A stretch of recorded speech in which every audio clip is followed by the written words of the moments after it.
On vous a demandé de venir avec votre livre de chevet. Vous m'avez posé cette question étrange. On a quelques secondes pour que vous nous expliquiez qui c'est.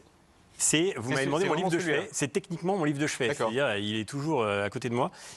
Montrez-le face à cette caméra. Ouais.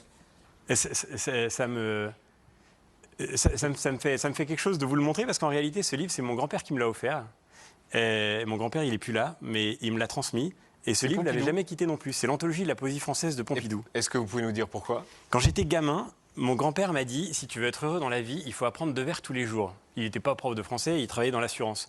Mais il avait cette familiarité avec la langue, avec la culture, avec la poésie. Et la poésie, ça paraît rien. Parfois, on a l'impression que c'est quelque chose de très compliqué ou de très lointain. Mais en fait, j'ai suivi son conseil et il avait raison. Et d'ailleurs, je partage le conseil à vous tous ici. Voilà. Si vous voulez être heureux dans la vie, apprenez de la poésie. Parce qu'en fait, quand on se plonge dans la poésie française, et l'anthologie de Pompidou, elle est très belle. D'ailleurs, c'est un futur président de la République qui avait écrit cette anthologie. Elle est très belle parce qu'elle est très simple. C'est des vers qu'il a glanés, c'est des coups de cœur en quelque sorte, qu'il a voulu réunir.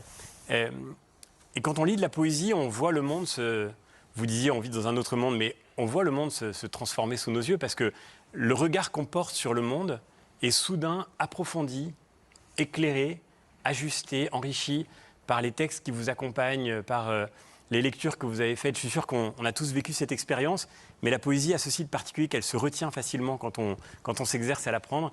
Et la mémoire, c'est le muscle qu'on entraîne le moins souvent, vous savez. Donc on peut faire du sport, c'est important, mais faites aussi l'exercice de la mémoire.